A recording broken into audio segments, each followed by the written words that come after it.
Assalamualaikum warahmatullahi wabarakatuh. Perkenalkan, nama saya Ivanesa dari kelas PLKD. Di sini saya akan menjelaskan tentang koperasi simpan pinjam dan perusahaan asuransi.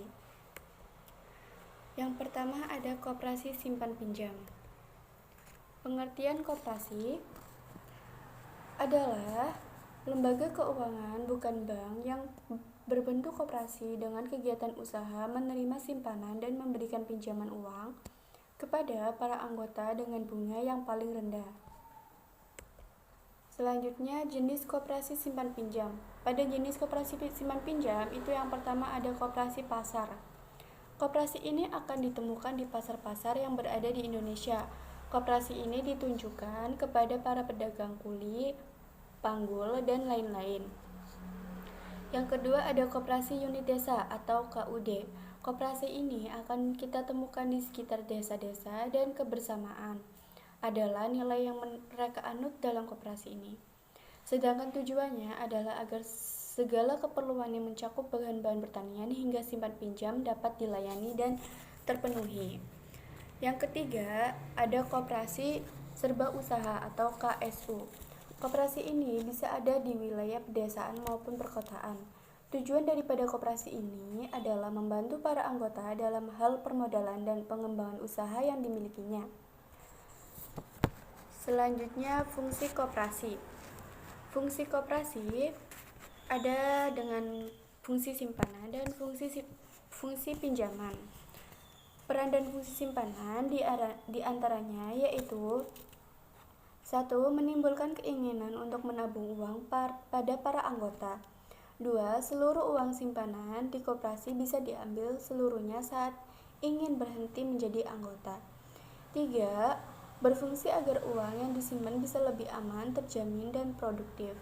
Dan yang keempat, uang simpanan di koperasi bisa menjadi investasi untuk masa tua karena besarnya akan terus bertambah. Sedangkan peran dan fungsi pinjaman diantaranya yaitu yang pertama adanya kredit pinjaman koperasi yang bisa membantu anggota untuk meningkatkan pendapatan dari usahanya dan membantu dalam mengentaskan kemiskinan. Yang kedua, terdapat proses dalam pemberian kredit pada anggota lebih mudah dan cepat tanpa agunan atau jaminan kredit. Yang ketiga, adanya pemberian pinjaman bunga yang rendah kepada para anggota koperasi. Selanjutnya, sumber-sumber dana koperasi simpan pinjam. Sumber-sumber dana koperasi simpan pinjam itu yang pertama ada simpanan wajib, yang kedua simpanan pokok, dan yang ketiga simpanan sukarela, yang keempat hibah atau donasi.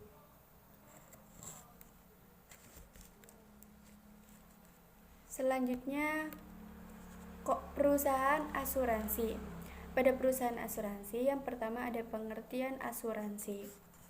Pengertian perusahaan asuransi adalah suatu lembaga yang menyediakan segala macam polis asuransi yang dapat melindungi seseorang atau nasabah yang bergabung dengannya dari berbagai macam risiko dengan memegang sejumlah polis asuransi. Jenis-jenis asuransi. Jenis-jenis asuransi di Indonesia itu yang pertama ada perusahaan asuransi jiwa, yang kedua perusahaan asuransi umum, yang ketiga perusahaan reasuransi, yang keempat perusahaan asuransi wajib, dan yang kelima perusahaan asuransi sosial. Selanjutnya, fungsi perusahaan asuransi. Berikut ini berbagai fungsi perusahaan asuransi yang diakui oleh berbagai badan usaha dan institusi di seluruh dunia, yaitu sebagai pengendali risiko, sebagai pengumpul dana, dan sebagai pengelola premi seimbang. Kelebihan dan kekurangan perusahaan asuransi. Adapun kelebihan dan kekurangan dari perusahaan asuransi yaitu kelebihan perusahaan asuransi bagi perusahaan. Untuk kelebihan perusahaan asuransi bagi perusahaan yaitu yang pertama keuntungan dari premi yang diberikan ke nasabah. Yang kedua, keuntungan dari hasil penyertaan modal di perusahaan lain. Yang ketiga, keuntungan dari hasil bunga dan investasi di surat-surat berharga.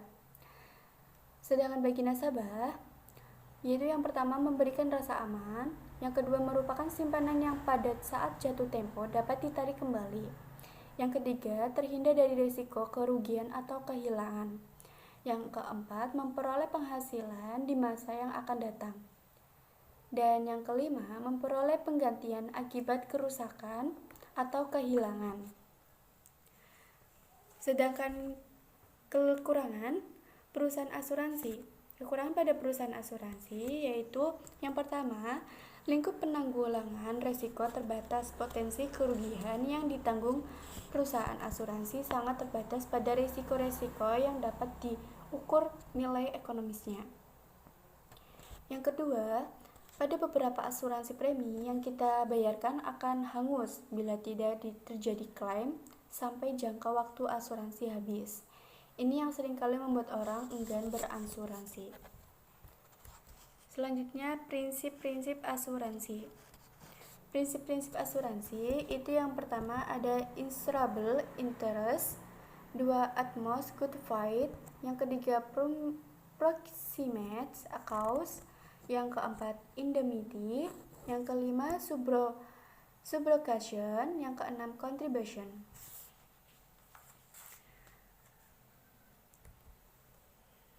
Sekian dan terima kasih. Wassalamualaikum warahmatullahi wabarakatuh.